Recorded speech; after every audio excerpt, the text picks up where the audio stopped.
Begitulah. Nah, jika sesuatu tidak sesuai pada tempatnya, maka akan terjadi ketidakberaturan.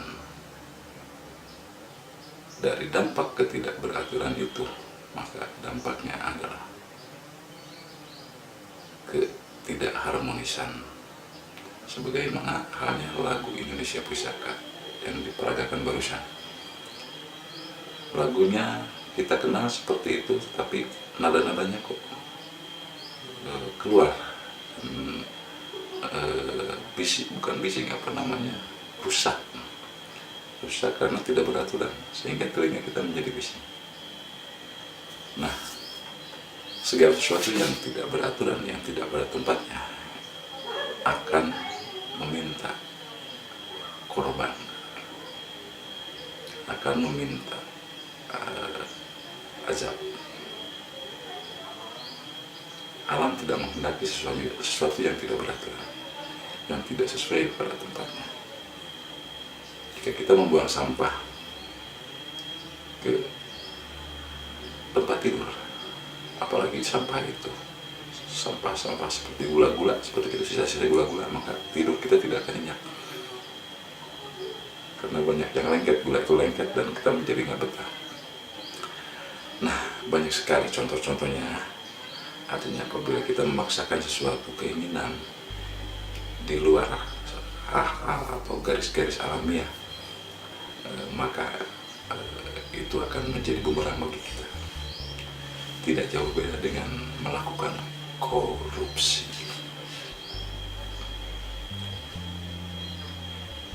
Korupsi ini sangat berbahaya, tidak saja bagi orang lain, tapi bagi diri sendiri. Kenapa berbahaya? Berbahaya, bukan berbahagia. Kenapa berbahaya?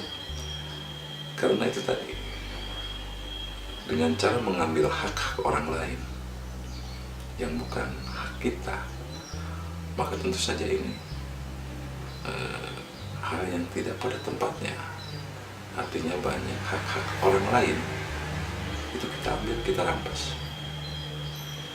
Setelah kita rampas, dan kalau kita mau tahu, hati kita peka bahwa apa yang kita rampas itu membuat orang lain menderita.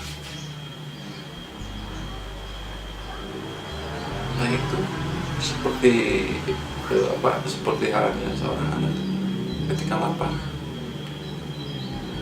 haknya adalah mendapatkan makanan. Ketika makanan itu diambil oleh kakaknya atau diambil oleh kucing, maka dia akan menjadi menangis, dan dia akan merasa kelaparan terus dan tidak akan berhenti menangis sebelum makanan itu tiba, ada gantinya. Begitu banyak contoh-contohnya yang mengindikasikan bahwa korupsi itu demikian jahat.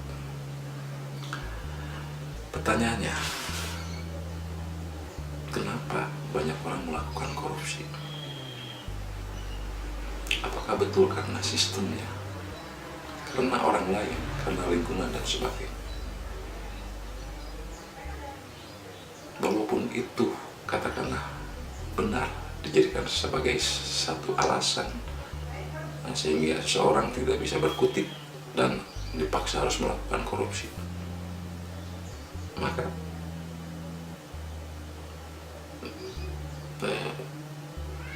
sistem ini yang harus diperbaiki. Namun demikian, memperbaiki sistem itu tidak mudah,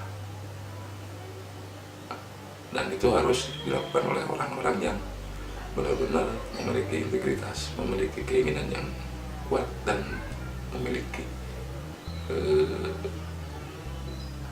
hati yang bersih, yang di dalamnya menyeratkan sebuah keinginan yang besar sehingga dia mau mengorbankan dirinya untuk kepentingan orang banyak.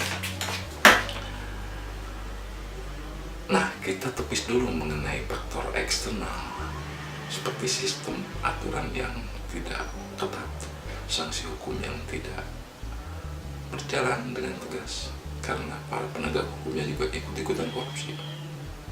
Nah, bagaimana solusi kita, solusi agar kita tidak terjebak pada perbuatan korupsi? Nah, disinilah yang akan kita bahas, yaitu bahwa kita tepiskan dulu faktor-faktor eksternal itu, dan kita kembali kepada faktor internal. Kenapa saya melakukan korupsi? Kenapa saya berani melakukan korupsi? Kenapa saya tega mengambil hak-haknya orang lain? Kenapa bisa terjadi seperti itu? Atau dengan alasan bahwa saya tidak mau korupsi sebenarnya, tapi terpaksa karena lingkungan memaksa saya untuk melakukan korupsi. Berapa juta orang seperti itu yang memiliki alasan seperti itu, sehingga seolah-olah bahwa korupsi yang dilakukan dengan alasan tersebut seolah-olah dibenarkan.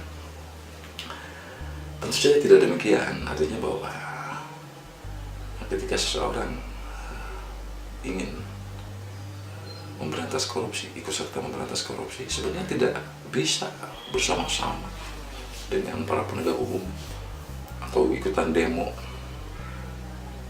atau membuat tulisan-tulisan tentang anti korupsi. Itu tidak terlalu banyak berarti. Jadi yang paling sangat berarti dan sangat mempengaruhi sistem adalah ketika saya dan Anda menghentikan korupsi itu, dan kita tidak mau melakukan korupsi itu, walaupun risiko yang sangat besar harus diterima. Dan apabila Anda dan saya melakukan atau menghentikan perbuatan korupsi itu, bayangkan jika 10 orang atau 100 orang, bahkan 1 juta orang menghentikan perbuatan korupsi itu, maka sistem akan segera bisa berubah. Namun demikian, itu pun tidak perlu menjadi alasan sehingga kita tidak menghentikan perbuatan korupsi tersebut. Jadi bagaimana? Tentu saja kita harus berhenti, bukan karena alasan itu saja. Berhenti untuk keselamatan diri, untuk kebersihan hati, kebersihan anak-anak dan istri dan keluarga, sehingga kita terbebas dari virus-virus yang sangat berbahaya ini. Bagaimana cara kita menanamkan keyakinan bahwa kita bisa berhenti dari perbuatan kotor itu? Tentu saja ada 2 alat motivasi kita, yaitu karena Tuhan, karena Allah Subhanahu wa Ta'ala. Yang kedua, karena demi kita, demi diri kita sendiri, artinya demi kemuliaan diri. Kecuali kita dan Anda tidak ingin diri kita mulia, ya boleh aja. Kalau seorang hamba atau seorang manusia yang sudah tidak memiliki rasa malu lagi, maka berbuatlah sesukanya.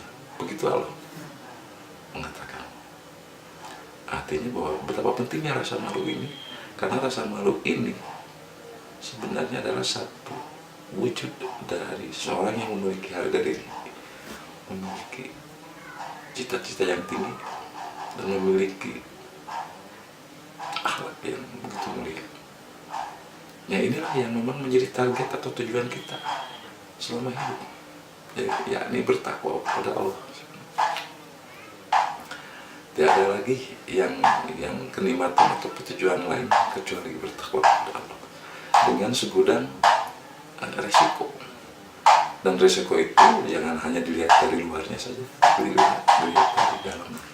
Artinya bisa jadi kita menderita, seorang menderita karena kekurangan makanan, kekurangan minuman, kekurangan harta dan uang, tapi hatinya tetap dalam keadaan nyaman, hatinya tetap merasa tenang, nyaman karena tidak melakukan satu keburukan untuk orang lain dan untuk diri kita sendiri dan anak-anak istri kita. Nah itu, bahwa untuk ikut serta memberantas korupsi di negeri ini yang sudah sangat demikian parah, tidak kita bisa lakukan dimulai dari diri sendiri, yakni dengan berani menolak korupsi. Nah, bagaimana caranya agar kita bisa punya keinginan yang kuat dan punya keyakinan sehingga kita berani menolak ajakan korupsi dan tidak mau pantang makan makanan atau uang haram hasil korupsi. Nanti kita teruskan. Dan apabila kita tidak melakukan korupsi, maka alunan lagu Indonesia Pusaka itu tadi akan terdengar indah, setidaknya oleh diri kita sendiri.